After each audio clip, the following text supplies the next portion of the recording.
بسم اللہ الرحمن الرحیم۔ اہل تشیع کا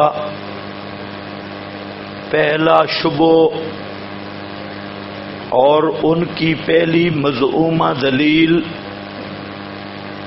آیت ہے یا ایھا الرسول بلغ ما انزل الیک من ربک۔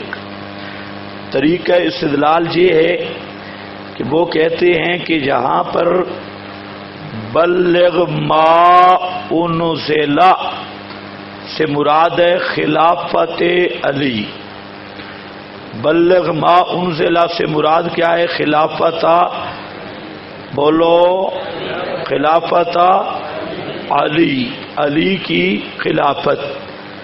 اس پر دو طرح کے شواہد لاتے ہیں، ایک کتب شیعہ سے اور دوسرا کتب اہل سنت سے۔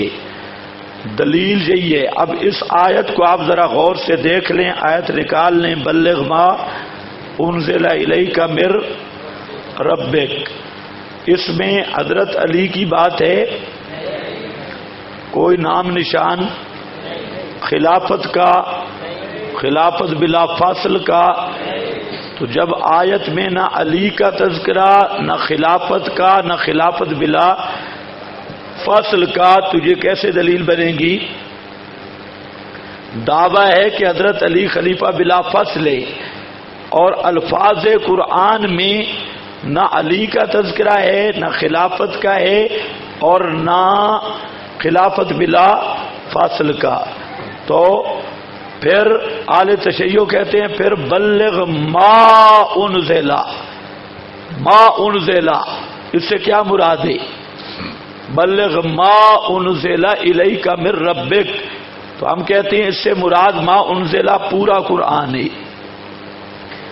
اور اگر تم کہتے ہو کہ سیاق سباق، تو سیاق و سباق میں چار مسئلے آگے کھڑے ہیں جو بلغ ما انزل الیک من ربک کا مصداق ہیں۔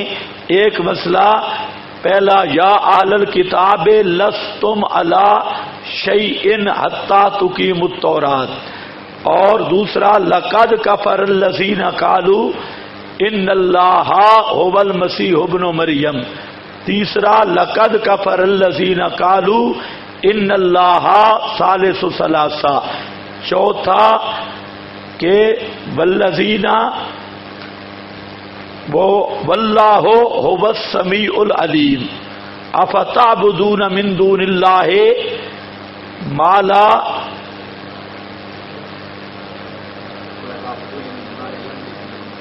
ذرا ولا واللہ هو السمیع یہ چار مسئلے سیاقی ہیں جن کو پہنچانا ہے، بلغ ما انزل الیک من ربک اور بالعموم پورے قرآن کو۔ اب دیکھیں اس پر آپ کے پاس اہل تشیع کی احتجاج طبرسی اور جامع الاخبار اور فضائل امیر المومنین کی عبارت لکھی ہے، وہ عبارت ذرا دیکھ لو۔ کہتے ہیں کہ جب رسول اللہ، شروع سے دیکھو، فلما وقف، آپ کا میرا خیال ہے موڈ نہیں ہے پڑھنے کا، ہاں، تو جب آپ ٹھہرے مقام پر، فقال یا محمد، جبریل آیا اور جبریل نے کہا کہ اللہ تعالی آپ کو سلام پیش کر رہا ہے اور کہہ رہا ہے کہ اقم یا محمد، اے محمد صلی اللہ علیہ وسلم، لے لے علین، دے علی کو علم، بخذ علیہم البیع، اور حضرت علی کی خلافت پر بیعت لے، وجدد عہدی، اور میرا عہد تجدید کر، ومیثاق الذی، اور وہ پختہ عہد جس کا تو نے توثیق کی، فانی قابضک الیہ، میں تجھے اپنی طرف بلانے والا ہوں۔ اور فخشا رسول اللہ صلی اللہ علیہ وسلم، رسول پاک صلی اللہ علیہ وسلم ڈرے، من قومہ و اہل النفاق والشقاق ان یتفرقوا، رسول پاک ڈر گئے کس سے؟ منافقین سے اور بدبختوں سے، یہ کہ جدا ہو جائیں گے اور لوٹ جائیں گے جاہلیت کی طرف، لما عرفا من عداوتہم، کیونکہ ان کی عداوت معروف تھی، ولما ينتوي علیہ انفسهم لعلی من العداوہ والبغضاء، حضرت علی پر بغض و عداوت ان کی واضح تھی، تو جبریل نے جبریل سے سوال کیا کہ ان یسأل ربہ الاسم من الناس، آپ نے کہا جبریل کو کہ اے جبریل اللہ تعالی سے عصمت کا سوال کر لوگوں سے، کہ اگر میں نے، یہ لوگوں سے مراد کون ہے؟ ابو بکر و عمر عثمان اور ان کی جماعت، تو آپ ڈر رہے تھے کہ یہ کہیں گڑبڑ کام نہ ہو جائے، تو آپ نے جبریل سے کہا کہ اللہ تعالیٰ سے سوال کرو اللہ مجھے بچائیں لوگوں سے۔ وانتظرا، آپ نے انتظار کیا جبریل کے آنے کا، عصمت کی گارنٹی، ان اللہ فاخر ذالک، آپ نے اس اعلان کو مؤخر کیا یہاں تک کہ پہنچ گئے الی ان بلغا، پہنچ گئے مسجد خیف میں، فامرہ، پس حکم دیا اس کو یہ کہ عہد لے، عہد اس کا اور قائم کریں علی کو، علی کے لیے علم وغیرہ نشانی لوگوں کے للناس، ولم یاتہ بالاسم، عصمت کی خبر نہیں آئی اللہ تعالیٰ سے، بالذی اراد، حتیٰ بلغا، حتیٰ کہ آپ قراء النعیم میں پہنچے، یہ جگہ ہے مکہ اور مدینہ کے درمیان، فاتاہ جبریل وامرہ بالذی، اب جبریل آیا اور اس نے حکم دیا، وہی حکم اللہ تعالیٰ کی طرف سے، اور نہیں لایا عصمت، فقال جبریل انی، تو جبریل عصمت کی گارنٹی تو نہیں لایا لیکن دوبارہ وہی حکم دیا کہ علی کی خلافت کا عہد لو۔ آپ نے فرمایا انی اخشا قومی ان یکذبونی، میں اپنی قوم سے ڈرتا ہوں کہ وہ میری تکذیب کریں گے اور نہیں قبول کریں گے میری بات کو علی کے بارے میں۔ فرحلا، پھر چل پڑے، فلما بلغ غدیر، جب غدیر کے کنویں پہ پہنچے، جوفہ سے پہلے 3 میل کے فاصلے پر، تو جبریل آیا اور 5 گھڑیاں گزر چکی تھی دن کی، اور جبریل آیا، ذرا خیال کرنا، بالزجر والانتحار والعصمت من الناس، جبریل آیا اور جبریل آپ پر ناراض بھی ہو گیا، آپ کو ڈانٹا۔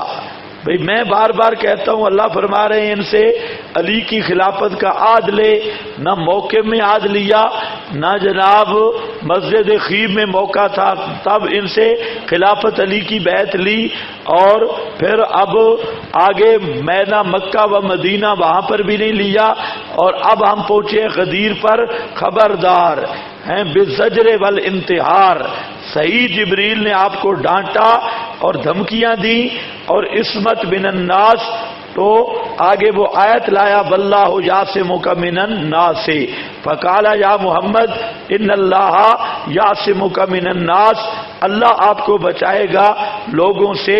فلما سمع رسول اللہ صلی اللہ علیہ وسلم هذه المقالۃ قال للناس، جب آپ نے یہ بات سنی کہ اب جبریل بھی غصے میں ہے، اللہ تعالیٰ نے بھی دھمکیاں دی ہیں اور عصمت کا وعدہ بھی آ گیا، یعنی میں آپ کو اس مذہب کا تعارف بھی ساتھ کرا رہا ہوں کہ کیسا گندا مذہب ہے۔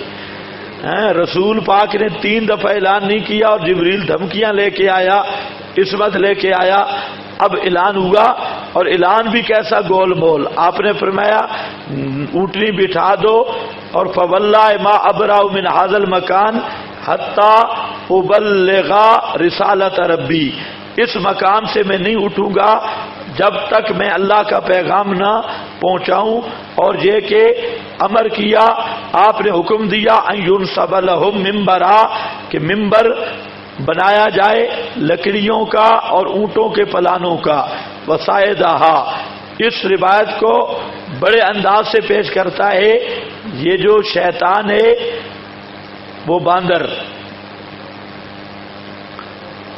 ہاں، تو بڑے انداز کے ساتھ پھر منبر لکڑیوں کا بنایا گیا، آپ نے فرمایا پلانوں کا بنایا گیا، آپ نے فرمایا جو مدینے والا منبر ہے اس پر تو بندر ناچیں گے، اور یہ منبر یہ علی کے حوالے ہے، یہ علی کے حوالے ہے۔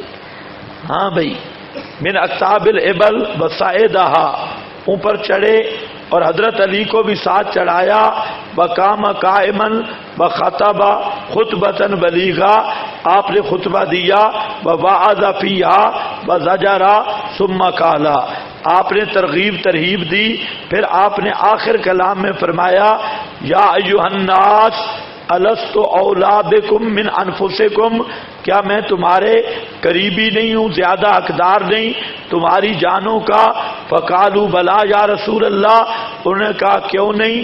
ثم قال قم یا علی، پھر فرمایا یا علی کھڑے ہو، قم یا علی کھڑے ہو. فقام علی، علی کھڑے ہوئے. وأخذ بيده، علی کے ہاتھ سے پکڑا.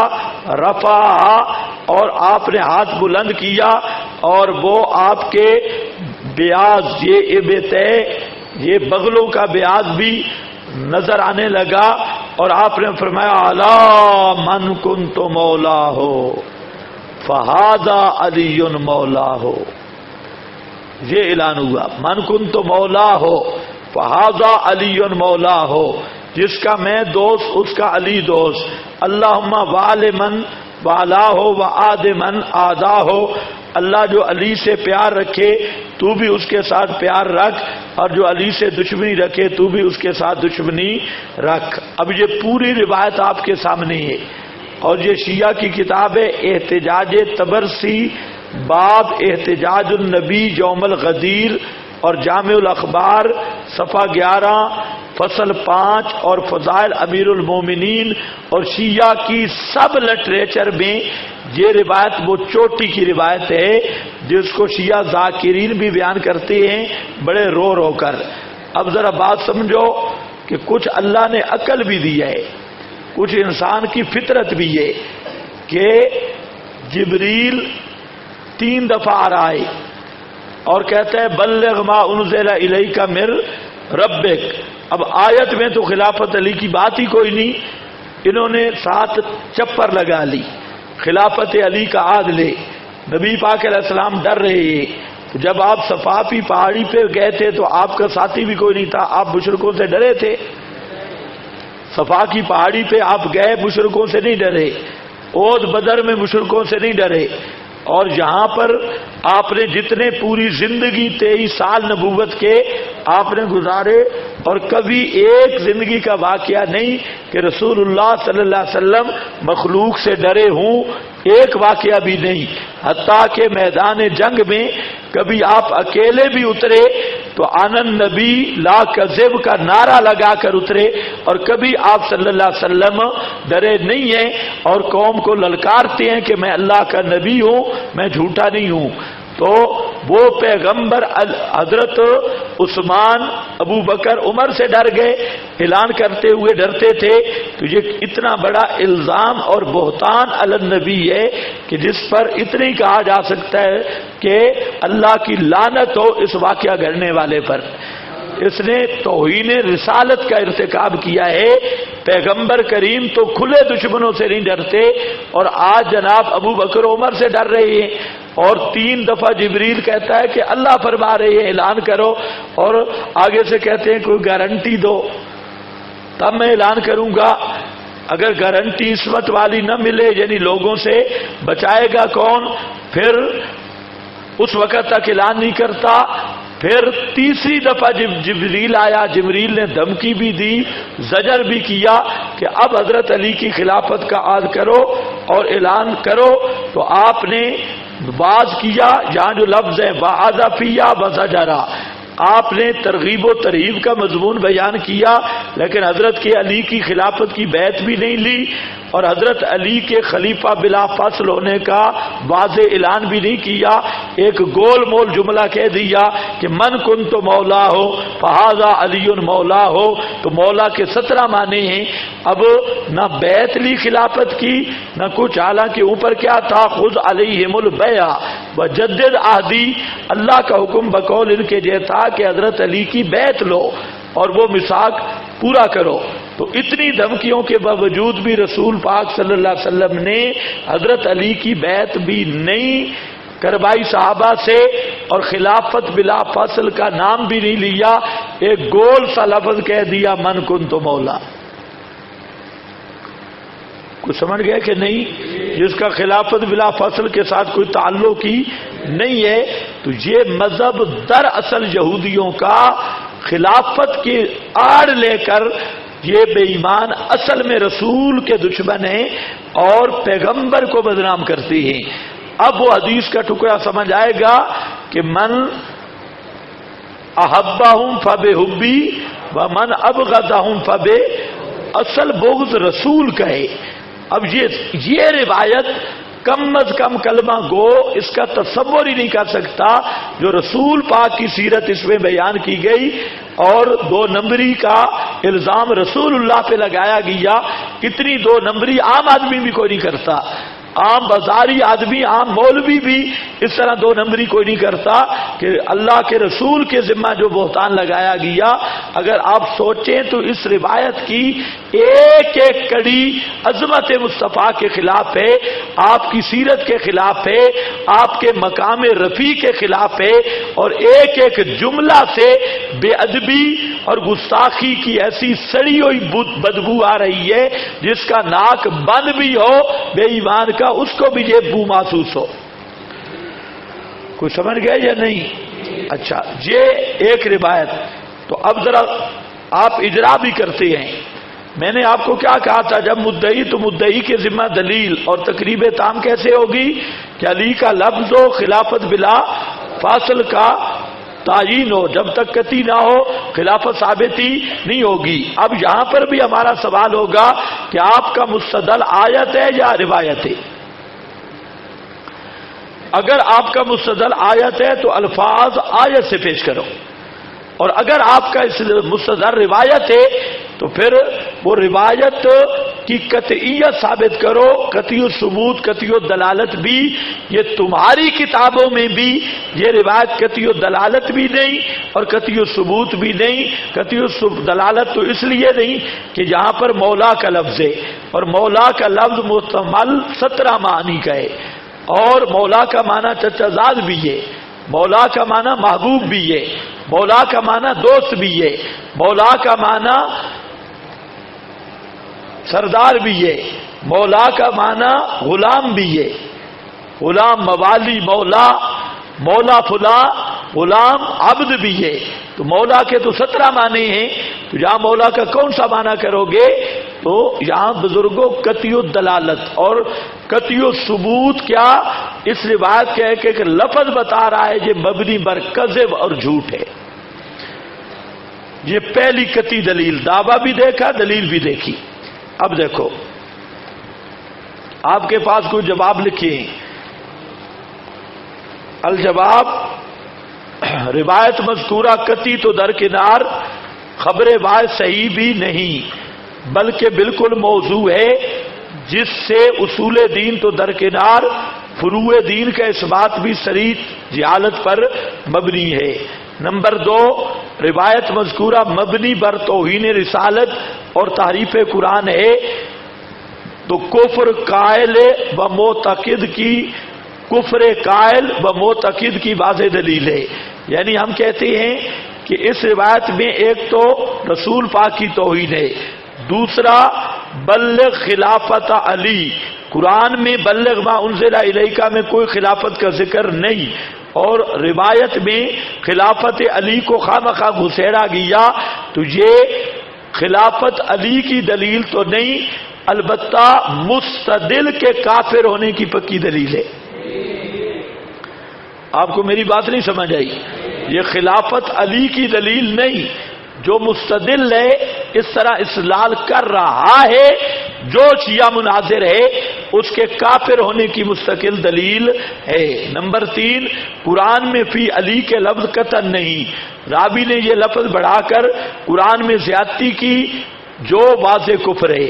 عبارت صحیح کر لو، تو نہیں، جو واضح کفر ہے اور تعریف قرآن ہے۔ نمبر 4، آیت کے کلمات میں نہ علی کا ذکر ہے نہ خلافت بلا فصل کا، تو اصل یہی اجرا ہے۔ دیکھیں نا آپ، کوئی مسئلہ بھی ہوگا جب فریق مخالف نص کہے گا تو آپ نے ہر مسئلے میں یہ مطالبہ کرنا ہے کہ نص موجود ہے، پھر نص سے نکالو، اور نص قطعی دلالت ہو اور قطعی ثبوت ہو، تو یہاں پر نہ علی کا لفظ ہے، بولتے ہو شاباش، اور نہ خلافت بلا فاصل کا، تو تقریب تام ہے یا غیر تام ہے؟ تقریب تام نہیں ہے. ہاں ساتھ ساتھ بولتے ہو تاکہ پتہ چلے آپ مناظر ہیں. نمبر 5 آیت تبلیغ کا غدیر خم کے موقع پر نزول ہی اعلی تشیع کے عام متنازع ہے. یہاں پر بلغ ما انزل الیک من ربک، یہ آیت غدیر خم پہ نازل ہوئی یا نہیں، شیعہ کا آپس میں اختلاف ہے. ہمارے نزدیک تو وہ آیت کا محل نزول ہے ہی نہیں. اہل سنت کے ہاں وہ تو میں نے آپ کو بتا دیا، اہل سنت کے ہاں کیا آیت، یہ جو تبلیغ، آیت تبلیغ، اس آیت کا نام ہے آیت تبلیغ، اس لیے کہ اس میں تبلیغی نصاب کا ذکر ہے، اور پیغمبر کا تبلیغی نصاب کیا ہے؟ قرآن ہے. اس لیے اس آیت کو ہم کیا کہتے ہیں؟ آیت تبلیغ. تو یہ آیت تبلیغ جو ہے یہ غدیر خم پر نازل ہو. خود شیعہ کے ہاں بھی اختلاف ہے. قال المجتہد فرات، یہ مجتہد شیعی فرات ہے. ام محمد ابن کعب القرظی قال کان یتحارسہ اصحابہ، کہ آپ کے صحابہ مکہ میں آپ کا باڈی گارڈ تھے اور آپ کے چوکیداری کرتے تھے. فانزل اللہ یا ایھا الرسول بلغ ما انزل الیک من ربک، اللہ نے یہ آیت اتاری فإن لم تفعل فما بلغت رسالتہ واللہ یعصمک من الناس. قال فترک الحرث حین اخبرہ، تو آپ نے حرث کو چھوڑ دیا، چوکیدار باڈی گارڈوں کو بھیج دیا جب اللہ نے خبر دی آپ کو کہ آپ کی حفاظت کرے گا لوگوں سے. لقولہ واللہ یعصمک من الناس. یہ خود شیعہ مفسرین نے اس کا شان نزول یہ لکھا کہ مکہ میں جب آپ تھے تو مشرکین آپ پر حملہ آور ہونا چاہتے تھے تو آپ نے باڈی گارڈ رکھے ہوئے تھے، اور جب یہ آیت نازل ہوئی تو آپ نے ان باڈی گارڈوں کو بھیج دیا. تو اس کا شان نزول یہ تفسیر فرات الکوفی صفحہ 37، منہج الصادقین جلد سوم اور صفحہ 184، اور مجمع البیان جلد 2 جز 3 صفحہ 224. ان سب اعلی تشیع کی منہج میں بھی، مجمع میں بھی اور فرات الکوفی میں بھی یہی اس کا شان نزول لکھا. تو شیعہ کے اپنی کتب سے اس آیت کا شان نزول وہ ہے، نہ کہ وہ غدیر خم پر اس کا نزول ہی ثابت نہیں. تو اعلی تشیع کی 3 معتبر تفاسیر سے درج ذیل امور ثابت ہوئے. نمبر 1، تبلیغ نہ تو آیت تبلیغ، نہ تو غدیر خم اور نہ ہی حجۃ الوداع میں نازل ہوئی، بلکہ یہ پہلے نازل ہوئی تھی. نمبر 2، آیت کا حضرت علی خلافت بلا فصل سے کوئی تعلق ہی نہیں، بلکہ ان باڈی گارڈوں کے ساتھ تعلق ہے. اور نمبر 3، الناس سے مراد ابو بکر و عمر قطن نہیں، بلکہ مشرکین عرب مرادیں. نمبر 4، مذکورہ دلیل حضرت علی کی خلافت بلا فاصل کی ہرگز دلیل نہیں بن سکتی، البتہ مستدل کے کفر کی قطعی دلیل ہے.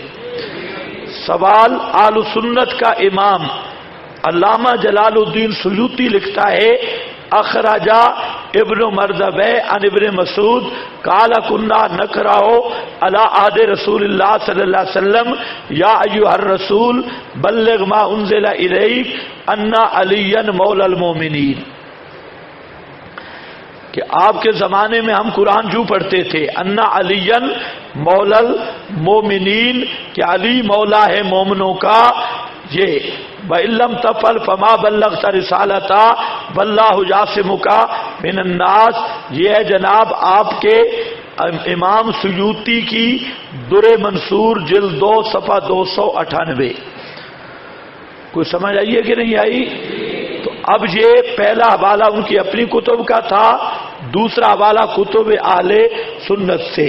اور جہاں وہ سیوطی کو بڑھا چڑھا کے بیان کرتے ہیں کہ امام اہل سنت کا امام علامہ جلال الدین سیوطی، اس کی در منصور میں یہ لکھا ہے.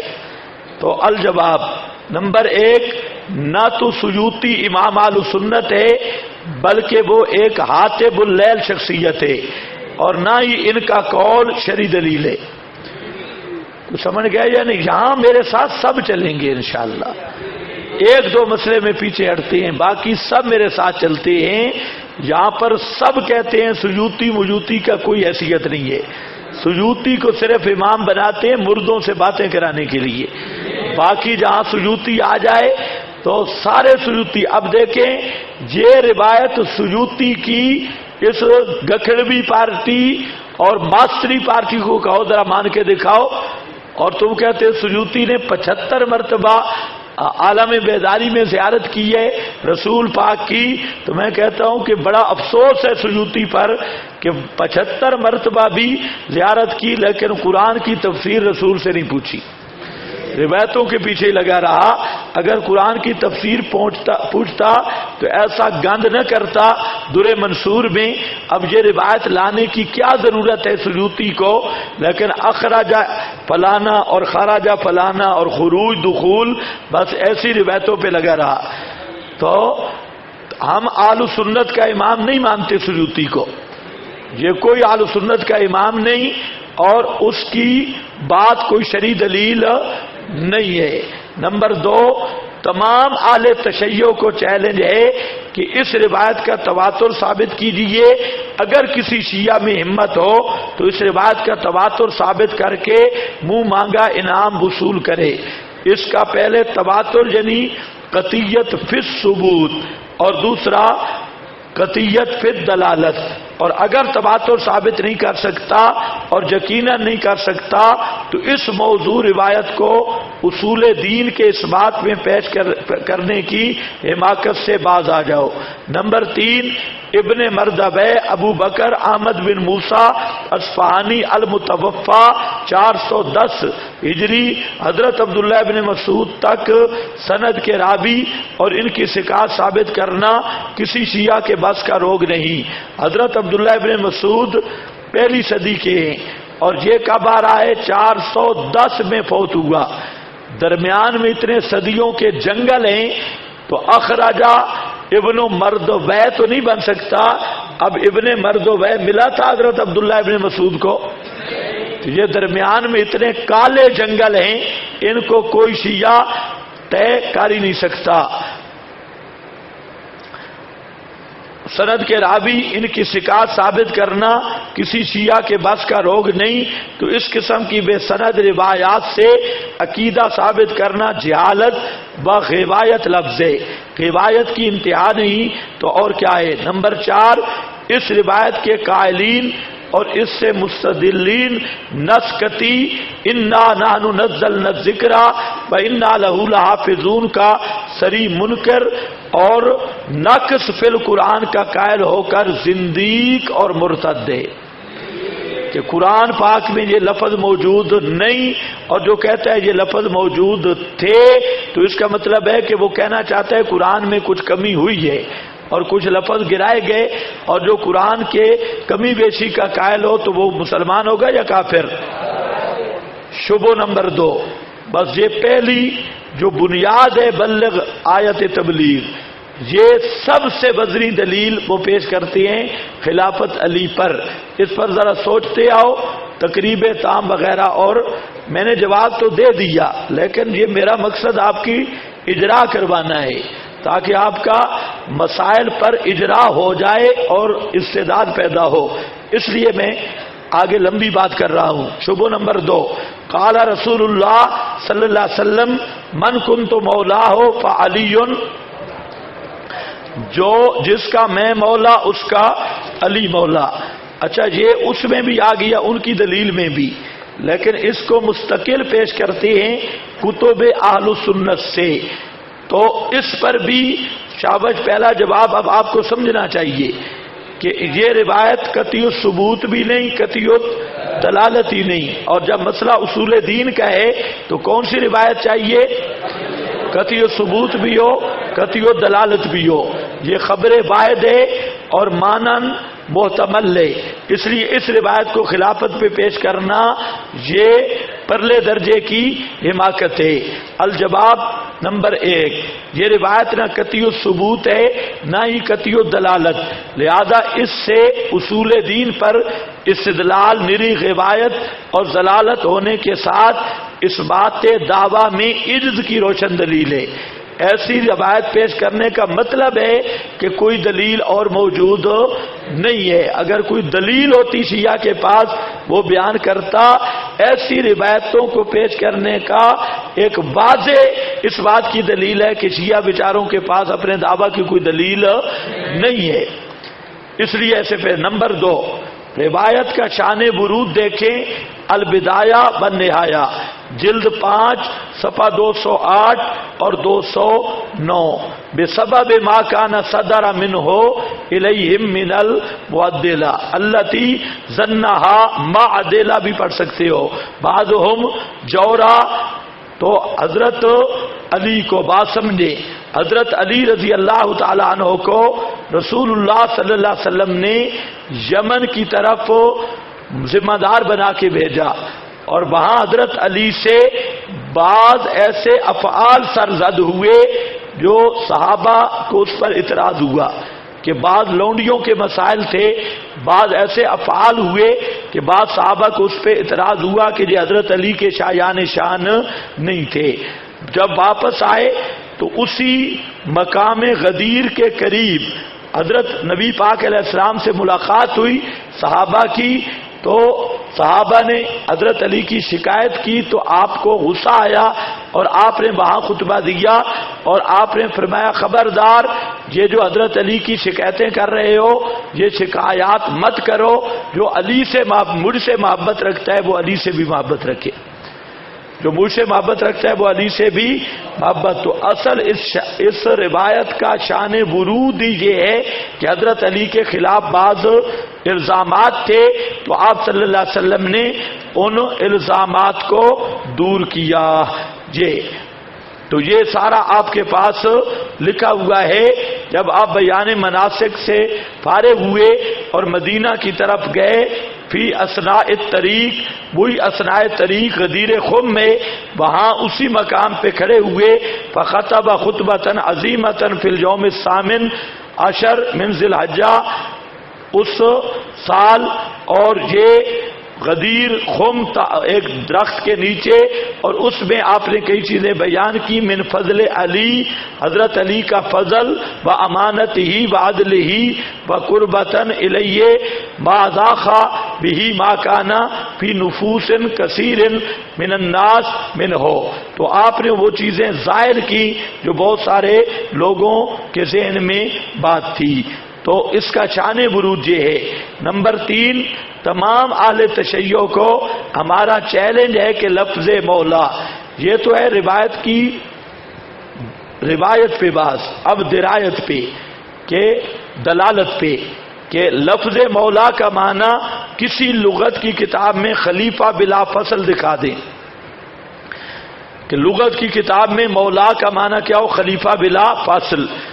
اور ہمارا دعویٰ ہے کہ لفظ مولا کے متعدد معنی ہیں، یہ لفظ مشترک ہے، لیکن لفظ مولا کا معنی خلیفہ بلا فاصل کسی لغت میں بھی نہیں۔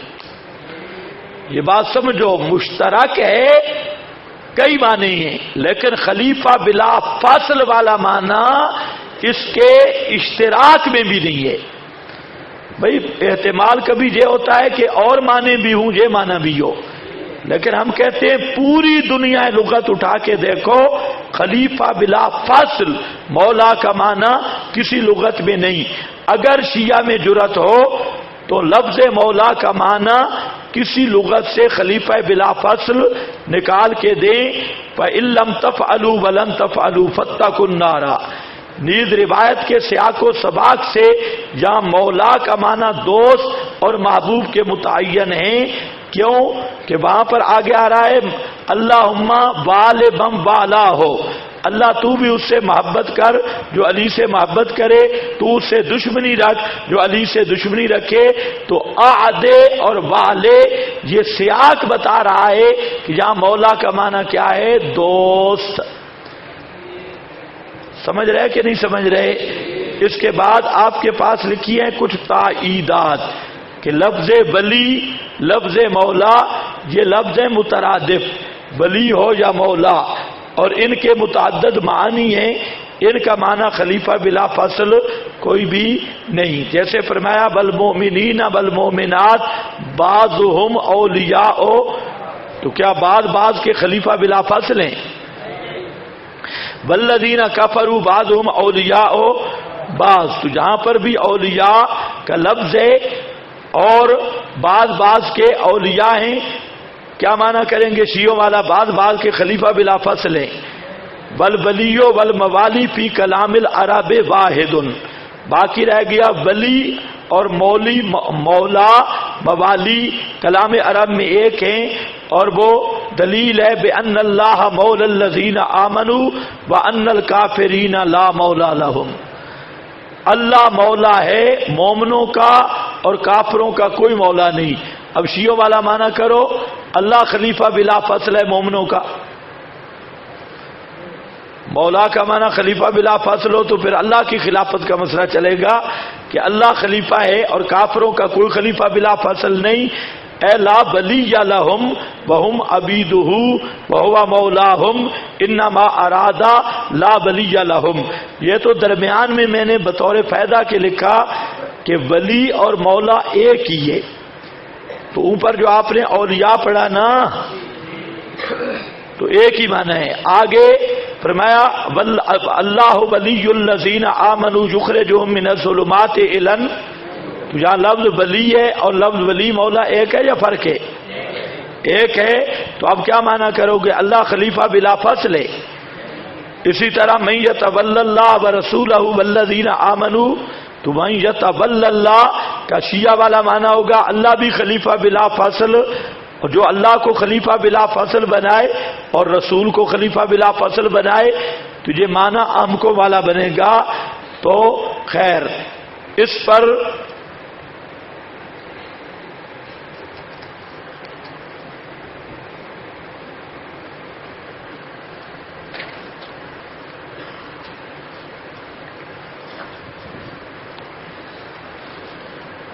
تو جہاں من کن تو مولا،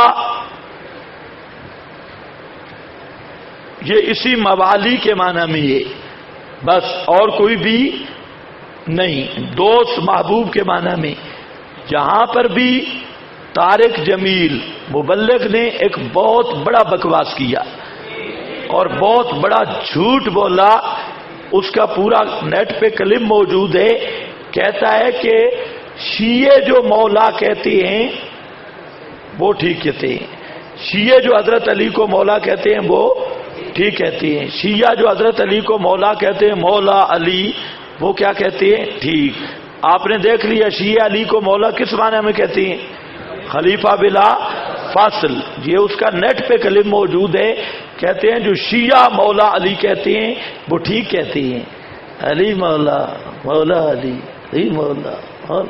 ہم کہتے ہیں تھوڑی بھنگ بھی پی، تھوڑی سی، کیونکہ یہ نعرے بھنگ کے بغیر نہیں لگتے۔ اب ہمارے جو نعرے لگانے والے ہیں بیچارے تو یہ کمزور ہو گئے ہیں، نعرے بھانگ کی چس ہو یا بھانگ کا قائم مقام نسوار شریف ہو تو کچھ نہ کچھ بات ہو، لیکن یاد رکھو یہ طارق جمیل کا جس نے اس کو بنایا ہے نا، سامری والا بچڑا لال، ہم طارق جمیل سے ہمارا کوئی زمین کا جھگڑا نہیں ہے اور نہ ہمارا طارق جمیل سے کوئی دوسرا ذاتی اختلاف ہے اور نہ ہمارا کوئی منصب کا ہے، اس کی فیلڈ اور ہے ہماری فیلڈ اور ہے۔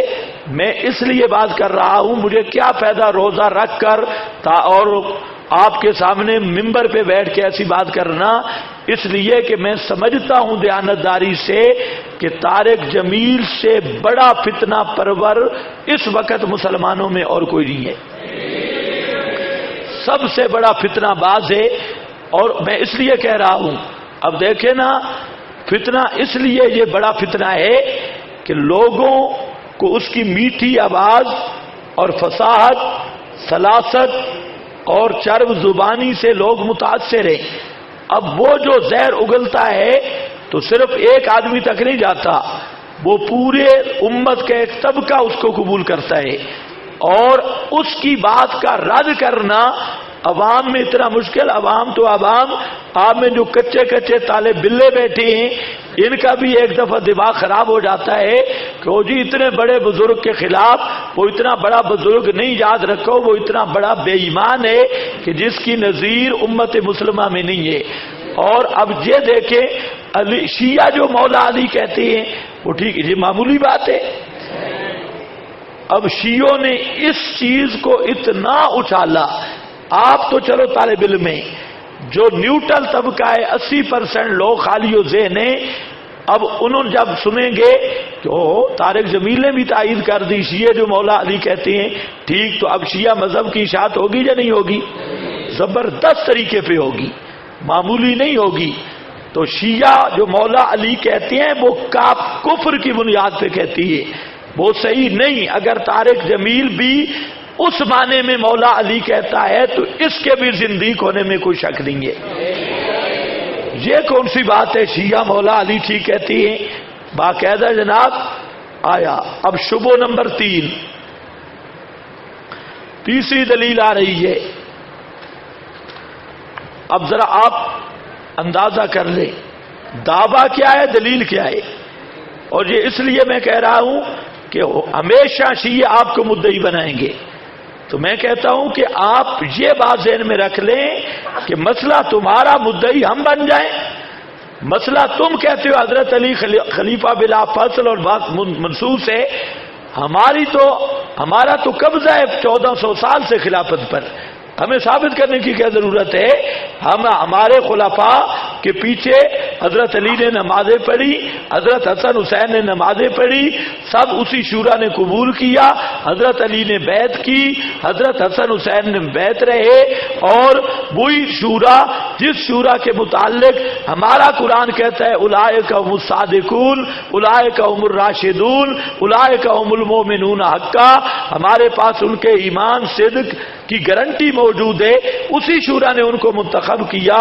تو اللہ نے فرمایا کونوا مع الصادقین، تو ہمیں کیا ضرورت ہے کہ ثابت کرو؟ جی ثابت تو تمہیں کرنا ہے بزرگوں، ذرا آؤ میدان میں کرو ثابت خلافت بلا فاصل علی کی۔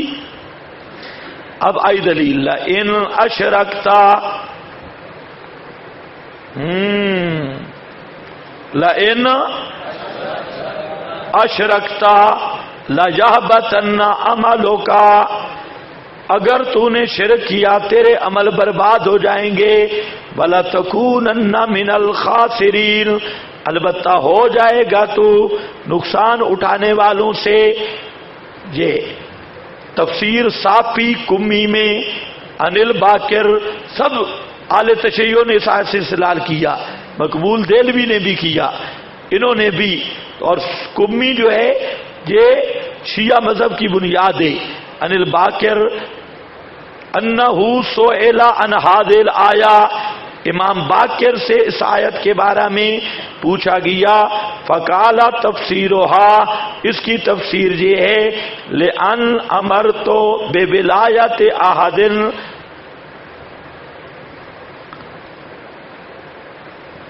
ما ولایت علی، یہ ہے کہ حکم کرتا ہوں میں کہ ولایت علی کے ساتھ کسی کو شریک نہ کرنا اپنے بعد، من بعد کا، یعنی لئن اشرکتا، شرک سے مراد کیا ہے کہ ولایت علی کے ساتھ کسی اور کو شریک نہ کرنا اپنے بعد، ولایت سے مراد ہے خلافت، تو آپ کے بعد خلیفہ علی ہے تو کسی اور کو خلیفہ منتخب نہ کرنا، ورنہ لَيَحْبَطَنَّ عَمَلُكَ، تیرے عمل برباد ہو جائیں گے۔ سمجھ گئے یا نہیں سمجھ گئے؟ اور بزرگوں تفسیر لأن امرتا، اور شرک کیا ہے؟ لئن اشرکتا، شرک یہ ہے کہ تو امر کرے کسی ایک کی ولایت کا ساتھ ولایت علی کے اپنے بعد، تو برباد ہو جائے گا عمل تیرا، وَلَا تَكُونَنَّ مِنَ الْخَاسِرِينَ۔ تفسیر صافی، تفسیر کمی، یہ تیسری قطعی دلیل آ رہی ہے۔ الجواب، استدلال کس چیز پر مبنی ہے؟ کلمات آیت پر یا قول باقر پر؟ استدلال کس چیز پہ مبنی ہے؟ استدلال کلمات آیت پر یا قول؟ اگر کہو کلمات آیت سے ہمارا استدلال ہے تو آیت میں نہ علی کا ذکر ہے نہ خلافت بلا فصل کا، لہذا اس کو مسئلہ خلافت پر فٹ کرنا بدترین قسم کی تعریف اور جہالت ہے۔ اور اگر استدلال قول باقر سے ہے تو اس قول کو بنقل تواتر کتب اہل سنت سے پیش کیجیے، جو قیامت تک ناممکن ہے۔ امام باقر کا قول تمہارے راویوں پر تو ہمارا اعتماد ہی نہیں، اور باقر کا قول کسی معتبر سند سے لائیے۔ رہی کمی صافی کی نقل تو یہ دونوں دجال اور قائلین تعریف قرآن کریم زنادقہ میں سے ہیں، جن کی نقل اہل ایمان کے ہاں قطعاً معتبر نہیں۔ تو یہ کمی صافی دونوں محرفین ہیں، انہوں نے پورا باب قائم کیا اپنے کتاب صافی میں بھی کمی میں بھی کہ یہ قرآن محرف شدہ ہے۔ اور شبہ نمبر 4 وَأَنذِرْ عَشِيرَتَكَ الْأَقْرَبِينَ، یہ چوتھی دلیل آ رہی ہے خلافت بلا فصل پر۔ ان کے استدلال اور ماسٹر اکاڑوی کے استدلال ملتے جلتے ہیں۔ مسئلہ آیات پہ پڑھو گے، مسئلہ آیات النبی ثابت ہو رہا ہے، لا ترفعوا اصواتکم فوق صوت النبی، لا تکن فی مریۃ من لقائہ واسأل من ارسلنا من رسلنا۔ یہ بالکل لگتا ہے کہ ماسٹر اکاڑوی کسی شیعہ کے گھر پیدا ہوگا، اور ممکن ہے کیونکہ کہتے ہیں میرا باپ جو تھا مرزائیوں کا نوکر تھا، باغ میں نوکری کرتا تھا، تو کیا پتا کسی شیعہ اور مرزائی نے بطور تبرک کے کوئی مسئلہ گڑبڑ کیا ہو۔ وَأَنذِرْ عَشِيرَتَكَ الْأَقْرَبِينَ۔ اب اس آیت کو دیکھو، اس آیت کے کسی لفظ میں ہے علی خلیفہ بلا فصل، اچھی طرح دیکھ لو۔ اب آئے گئی جناب تفسیر خازن اور محالم میں ہے کہ جب یہ آیت کریمہ نازل ہوئی تو نبی پاک صلی اللہ علیہ وسلم نے فرمایا کہ تم میں میرے امر میں کون وزیر بنے گا، اور فرمایا یکون اخی و وصیی و خلیفتی فیکم فاعجم القوم انہا جمیہ۔ آپ نے جب پہلا باز کیا تو آپ نے فرمایا کون میرا وزیر ہوگا، اور وہ میرا کیا ہو، یکون اخی و وصی، یہ مقام مستدل ہے کہ میرا وہ بھائی ہو اور میرا وصی ہو، میرے بعد خلیفہ بنے، و خلیفتی فیکم۔ ساری قوم پیچھے ہٹ گئی، اور حضرت علی فرماتے ہیں انا احدثہم سنن، میں لڑکا تھا، فقلت انا یا رسول اللہ اکون وزیروں کا، میں آپ کا وزیر بنوں گا، ویزوں کا نہیں ہے، وزیر لفظ ہے۔ فاخذ برکبتی ثم قال، پھر آپ نے میری گردن پہ ہاتھ رکھا، ادھر، اور فرمایا ھذا اخی و وصیی و خلیفتی فیکم فاسمعوا لہ و اطیعوا۔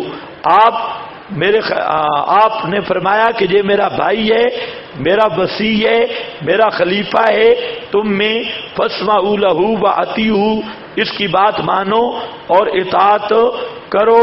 فقام القوم یضحکون، قوم کھڑی ہوئی ہنس رہی تھی، ویقولون لابی طالب، ابی طالب کو کہتی تھی کہ قوم کہتی تھی کہ تجھے حکم دیا ہے یہ کہ تو اطاعت کرے علی کی، اور قد امرک ان تسمع لعلی، یعنی امیر اور خلیفہ علی ہے، اور آپ وہ چونکہ باپ تھے نا ابو طالب، علی بیٹا تھا، تو قوم کہہ رہی تھی کہ اب تو علی کا تابع بن گیا ہے۔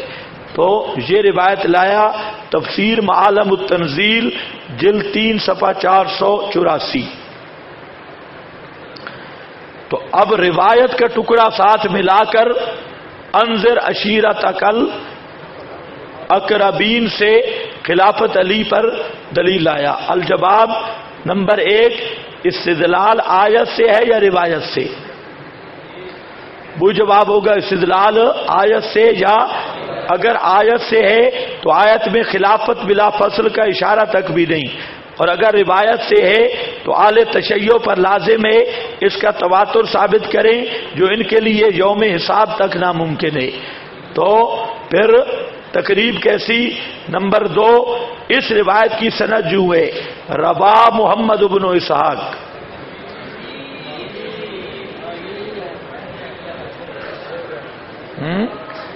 یہ وہی محمد بن اسحاق ہے. روا محمد بن اسحاق. عجیب معاملہ ہے، یہ کوئی پورا فراڈی ہے، پورا محمد بن اسحاق. یہ گھنٹے گھر میں ہر چوک پہ پھرتا ہے، اور اس کے بارے میں لوگوں کی رائے بھی بڑی عجیب ہے. احمد رضا نے ایک جلد میں اس پر زبردست توثیق کی ہے کہ محمد بن اسحاق امام عادل ثقہ ثبت حافظ فلاں فلاں فلاں، اور ایک جلد میں احمد رضا خان نے اس کو وہ رگڑا لگایا کذاب شتام فلاں فلاں. اسی طرح آپ کے دیوبندیوں کے ہاں بھی محمد بن اسحاق کو لیا جاتا ہے.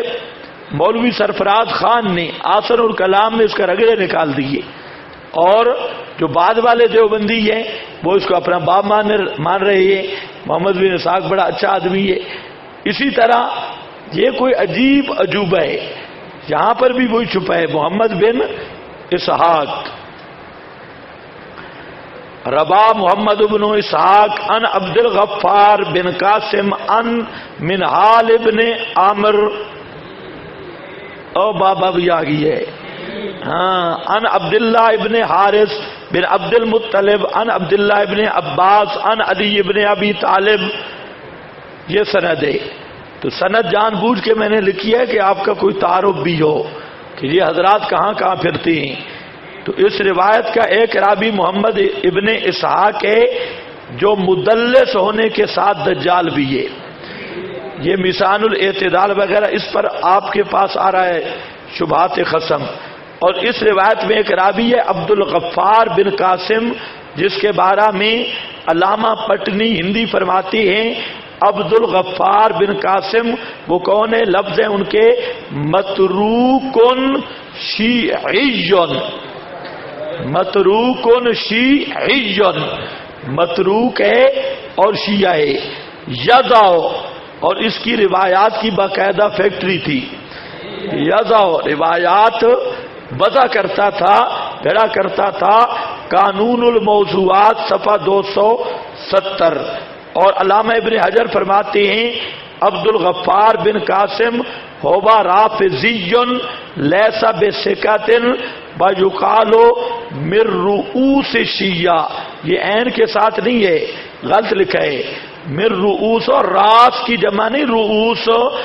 یہ شیعوں کا ہیڈ تھا، ہیڈ. رؤوس شیعہ میں شیعوں کا بہت بڑا ہیڈ تھا. تو ایک شیعہ عبد الغفار، ایک دجال محمد بن اسحاق، اور منہال پر ہم نے تھوڑا سا قرض چھوڑ دیا. منہال بہت بھی تقدیر کا منکر. تو یہ چند بزرگ مل کر یہ روایت لائے تو یہ روایت قابل اعتبار ہوگی. اہل تشیع نے بھی تسلیم کیا کہ راوی مذکور شیعہ ہے. مجالس المومنین جلد 1 صفحہ 203 اس پر اسی راوی کے بارے میں موجود ہے کہ یہ شیعہ راوی ہے. الحاصل یہ روایت دجال شیعوں کی من گھڑت اور ان کی شٹلیات میں سے ہے جس سے کسی مسئلہ پر استدلال اظہار جہالت کا مرتکب ہونے کے سوا کوئی فائدہ نہیں. شبہ نمبر 5، پانچواں شبہ ہے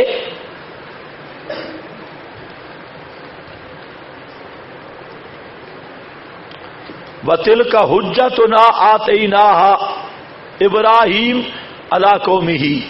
او پورا رکوع پڑھ لو، سورۃ الانعام آیت نمبر 83 تا 87. یہ دلیل ہے حضرت علی کی خلافت بلا فاصل پر. ہاں اب دیکھیں ان آیات میں کہیں حضرت علی کا لفظ ہے، کہیں خلیفہ بلا فاصل کا، تو پھر دلیل کیسے بن گئی؟ اب دیکھو طرز استدلال دیکھو. اہل تشیع کہتی ہیں ان آیات میں یہ مذکور ہوا کہ اللہ تعالیٰ نے تمام انبیاء کی اولاد اور ان کے بھائیوں کی ان کی جگہ منتخب کیا، ضروری ہوا کہ یہی طریقہ انتخاب آپ کے بعد بھی جاری ہو. سمجھے کہ نہیں؟ کیا ہوا؟ وَهَبْنَا لَهُ إِسْحَاقَ وَيَعْقُوبَ كُلًّا هَدَيْنَا وَنُوحًا هَدَيْنَا وَمِن ذُرِّيَّتِهِ داؤد. ان کی اولاد سے کیا ہیں؟ حضرت داؤد. اور آگے پورا چلتے جاؤ، سلیمان و ایوب و یوسف و موسیٰ و ہارون، آگے چلتے جاؤ، و زکریا و یحییٰ و عیسیٰ و الیاس کل من الصالحین، اسماعیل و یسع و یونس و لوطا کلا فضلنا علی العالمین من آبائہم و ذریاتہم و اخوانہم واجتبیناہم. تو یہ کہتے ہیں جہاں اصول الہی یہ ہے کہ ہمیشہ خلافت کے لیے بھائیوں اور بیٹوں کو چنا گیا. خلافت کے لیے کس کو چنا گیا؟ بھائیوں اور بیٹوں کو. تو حضرت علی آپ کا بھائی بھی ہے اور آپ کا داماد بھی ہے، بیٹا بھی ہے. تو خلافت کا مستحق حضرت علی تھے. خلافت کے مستحق کون تھے؟ حضرت علی تھے. ہاں توجہ سے بیٹھو تاکہ یہ اب مسئلہ چل پڑا ہے، اس کو تھوڑا سا پڑھ لو. تو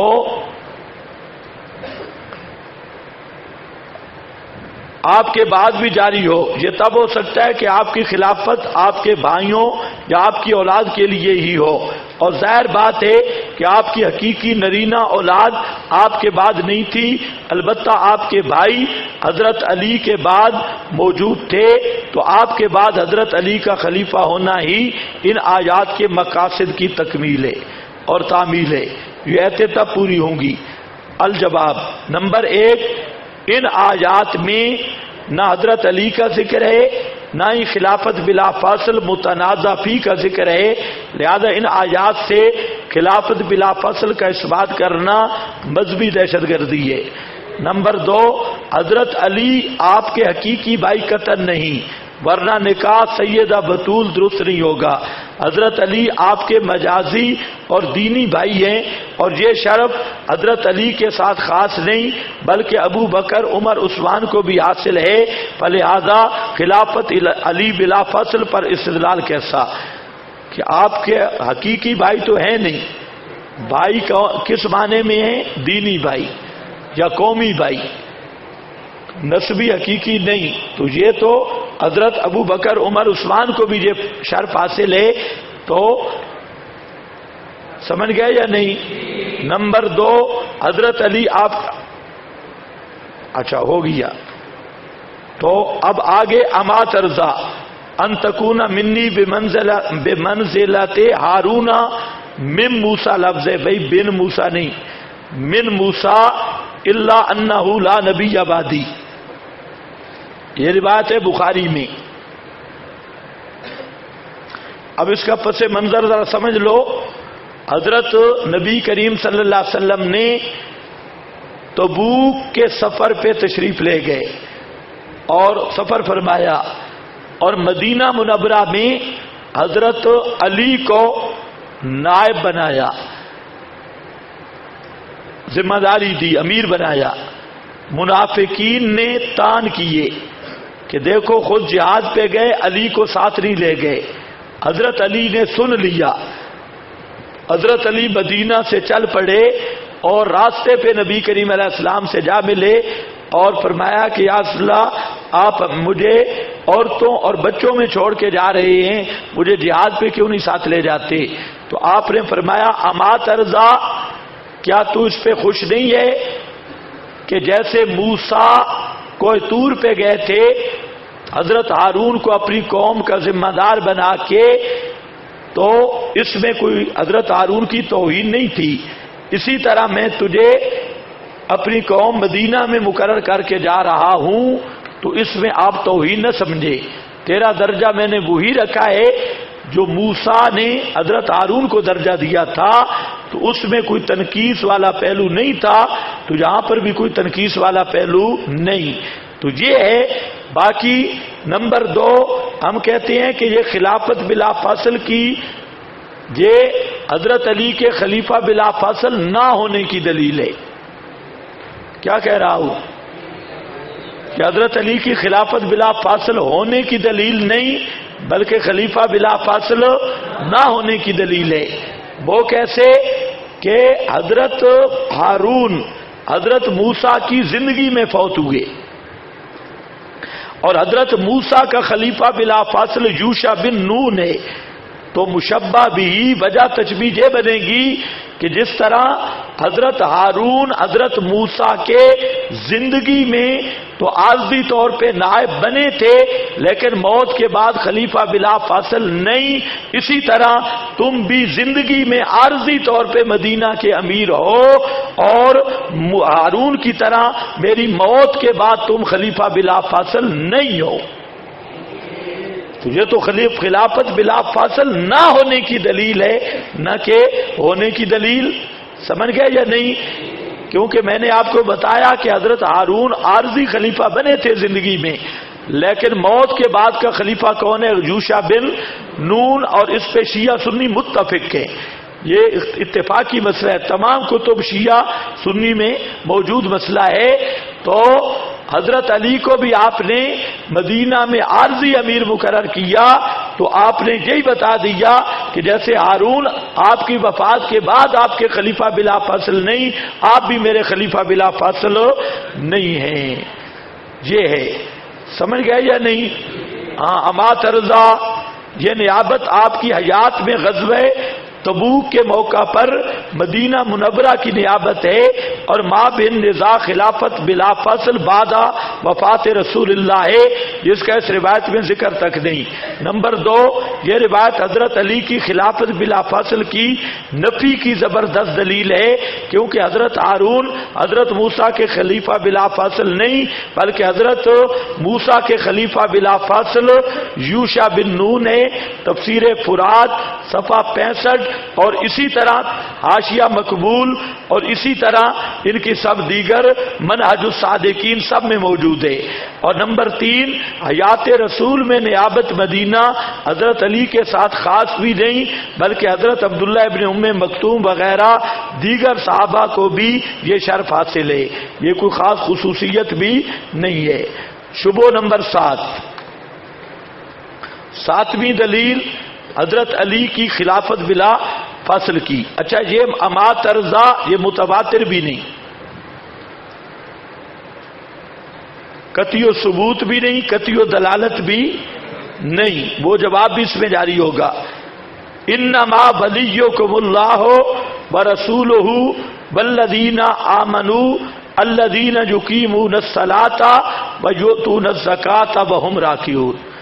یہ آیت ہے اور طرز استدلال یہ ہے کہ کہتے ہیں شیعہ سنی مفسرین کا اجماع ہے کہ یہ آیت امیر علیہ السلام کے بارے میں نازل ہوئی، حضرت علی کے بارے میں. اور ہوا یہ کہ حضرت علی، توجہ ہے نا آپ کی یا افطاری کی طرف ہے؟ ہاں بھائی، حضرت علی نماز پڑھ رہے تھے اور ایک سائل آیا، اس نے مانگا تو حضرت علی کے پاس ایک انگوٹھی تھی، رکوع کی حالت میں تھے، انہوں نے انگوٹھی اتاری اور سائل کو دے دی.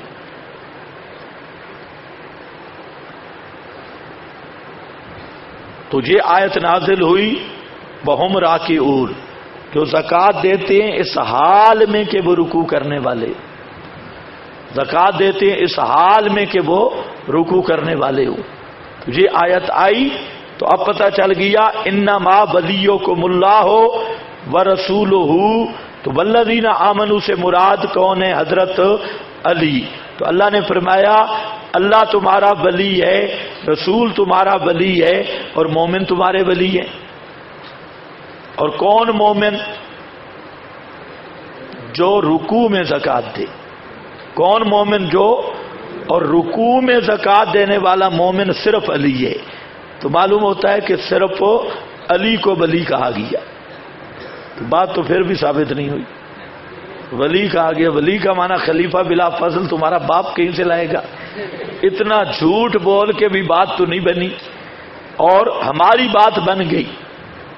اگر آپ کی توجہ ہو تو میں ایک بات عرض کروں. ہماری بات بن گئی کہ امام وہ ہوگا جو حالت رکوع میں زکوٰۃ دے گا. 11 اماموں کا کنڈا نکل گیا، ایک امام ثابت ہو گیا اور باقی سب پہ بلڈوزر پھر گیا. کیونکہ دنیا کا کوئی شیعہ ثابت نہیں کر سکتا کہ اس روایت کو تسلیم کر کے کہ حضرت علی کے علاوہ کسی نے زکوٰۃ دی ہو حالت صلاۃ میں. تو باقی امامت کی شرط یہاں کیا ہے کہ زکوٰۃ دیتے ہیں، یقیمون ویؤتون الزکوٰۃ وہم راکعون. حالت رکوع میں زکوٰۃ دینا یہ امامت کی اگر شرط ہے تو حضرت علی کی امامت ثابت ہوگی اور 11 اماموں کی قربانی دینی ہوگی، ذبح کرنا ہوگا. ہاں تو بہت اچھا. ہمیں پھر بھی بارے میں 11 کا کرو انکار اور حضرت علی کا مسئلہ ہم حل کر دیتی ہے. آپ کو پتہ نہیں سمجھ تو کوئی نہیں ہے، ایسے جیا کہتی ہے. اچھا آگے دیکھیں طرز استدلال.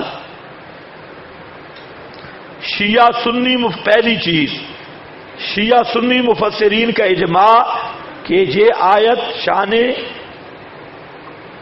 شان نزول جناب یہ آیت شان جناب امیر میں نازل ہوئی. نمبر 2 ولی بمعنی حاکم متعین ہے. نمبر 3 کلمہ انما حصر کے لیے ہے. نمبر 4 معطوف اور معطوف علیہ کا حکم ایک ہی ہوتا ہے. اب اس کے جواب سن لو. جواب اجمالی دے چکا ہوں. الجواب نقض بر امر اول، پہلے امر پر نقض ہے. علامہ ابن جریر لکھتی ہیں پہلا امر کیا تھا؟ سنی شیعہ متفق ہیں کہ آیت کس میں نازل ہوئی؟ شان علی میں. کس میں نازل ہوئی؟ شان. یہ امر اول ہے. ہم کہتے ہیں ہمیں یہی مسلم نہیں ہے، یہ پہلا مقدمہ ہی مسلم نہیں. کیوں؟ علامہ ابن جریر لکھتے ہیں اتول اللہ ورسولہ والمؤمنین ابرأ من خلف الکفار وولایتہم ففی نزلت انما ولیکم اللہ ورسولہ والذین آمنوا الذین یقیمون الصلاۃ ویؤتون الزکاۃ وہم راکعون لقول عبادہ. لفظ کیا ہے؟ لقول عبادہ اتول اللہ ورسولہ والذین آمنوا. مسئلہ یہ ہے کہ اس سے پیچھے موالات کفار چل رہا ہے، مضمون کہ کافروں کے ساتھ دوستی مت رکھو. اور بعض صحابہ جو یہود سے مسلمان ہوئے، یہ یہود کے ساتھ جن کا تعلق تھا جیسے حضرت عبادہ وغیرہ، تو انہوں نے جب اللہ تعالیٰ نے کفار سے منع کیا کہ ان سے دوستی نہ رکھو تو انہوں نے کہا اتول اللہ ورسولہ، ہم اللہ رسول کو دوست رکھتے ہیں. تو اللہ نے یہ آیت اتاری کہ وہ لوگ انما ولیکم اللہ، کافروں سے دوستی نہ رکھو، اللہ سے دوستی رکھو. کافر تمہارے دوست نہیں، اللہ تمہارا دوست ہے. تو آیت کا شان نزول یہ ہے. اس کا یہ کہنا کہ یہ آیت سنی شیعہ متفق ہیں کہ کس میں نازل ہوئی؟ شان علی میں. یہ پہلی چیز ہی غلط ہے. نہ سنی متفق ہیں، شیعہ کے اتفاق کا اعتبار نہیں، اور سنی بالکل متفق نہیں ہے. شیعہ مفسر لکھتا ہے نزلت فی عبداللہ ابن سلام صحابی لما اسلموا فقطعت الیہود. نازل ہوئی یہ آیت عبداللہ ابن سلام کے بارے میں اور ان کے ساتھیوں کے بارے میں جب وہ مسلمان ہوئے اور یہودیوں سے مقاطعہ کیا. یہ خود شیعہ مفسر ہے مجمع البیان جلد 2 صفحہ 210. اور یہی بات مفسر آلوسی نے لکھی 211 صفحہ 176 جلد 6. اب میری طرف توجہ ہے. پہلا دعویٰ کیا تھا کہ سنی شیعہ متفق ہیں کہ یہ آیت کس کے بارے میں نازل ہوئی؟ مولا علی. تو ہم کہتے ہیں نہ سنی متفق ہے نہ شیعہ متفق ہے، دونوں متفق نہیں. تو پہلی بات ہی جھوٹ ہے. نمبر 2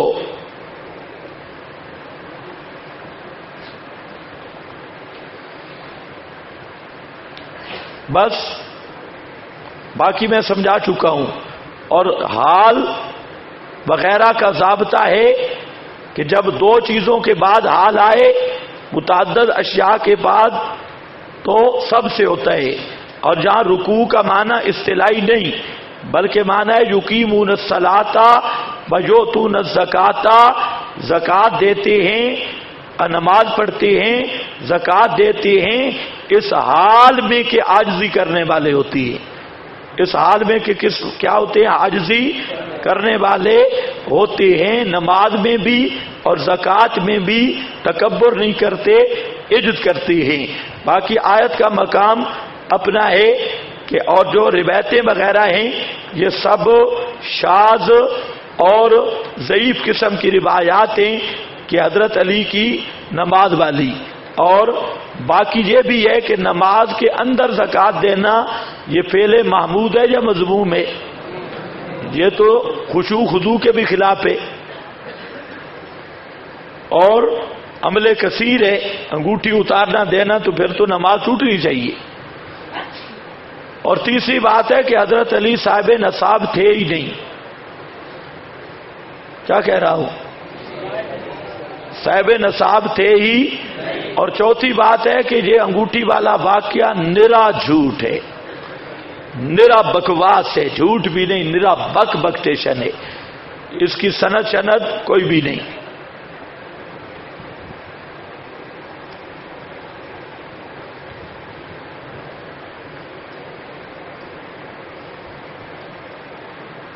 بس بھئی یہ کتنے ہو گئے؟ 8. اس کے بعد ایسی گپیں وہ آپ دیکھ لیں، اگر آپ کو کئی شبہ پڑے تو مجھے بتا دیں. اس کے بعد جو ان کے اصلاح لکھے ہیں وہ یہ ہے لَأَدْفَعَنَّ الرَّايَةَ إِلَىٰ رَجُلٍ يُحِبُّ اللَّهَ وَرَسُولَهُ وَيُحِبُّهُ اللَّهُ وَرَسُولُهُ کہ آپ نے خیبر میں فرمایا تھا کہ یہ جھنڈا کل میں اس آدمی کو دوں گا جو اللہ رسول سے محبت رکھتا ہے، اللہ رسول اس سے محبت رکھتے ہیں. تو وہ جھنڈا علی کو دیا. معلوم ہوا کہ علی خلیفہ بلا فصل ہے. واہ، کتھے گٹا کتھے بھر بیٹا. یہ شیعہ کا اسلال یہی ہے، لمبا لٹا لیدا تھے ڈٹیاں گھڑم کر کے. صحیح کوئی نہ مصرا نہ سجا نہ کچھ. بھئی جھنڈا علی کو دیا، جھنڈا دیا نا، اس کا کون منکر ہے؟ اس جھنڈا دینے کا یہ کیا مطلب ہے کہ خلیفہ بلا فصل حضرت علی بن گئے؟ یہ ناسکتی آ گئی. اسی طرح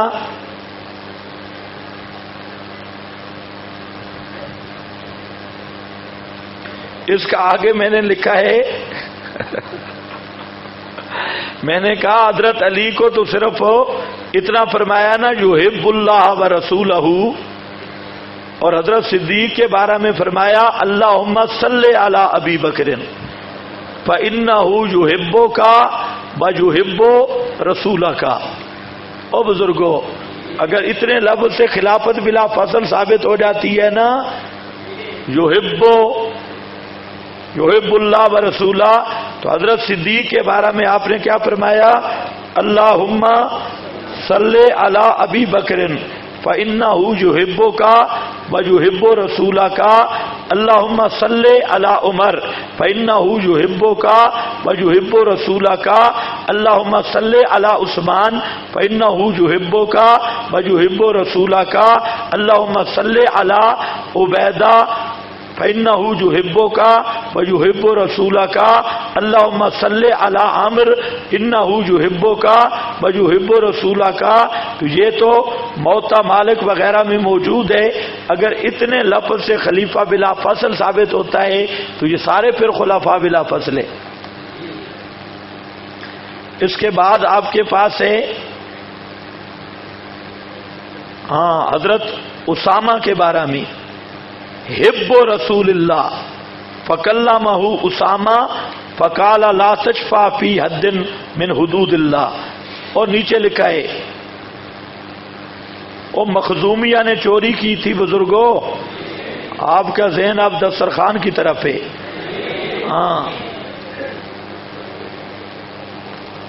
چلو ختم تو نہیں ہوتا.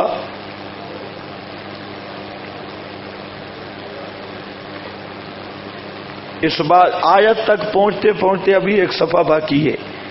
جس آیت پہ ہم آنا چاہتے تھے وعد اللہ الذین آمنوا، ایک صفحہ باقی ہے، پھر آیت پہ پہنچ جائیں گے جو حل کرنی ہے سورہ نور کی. چلو وآخر دعوانا الحمدللہ.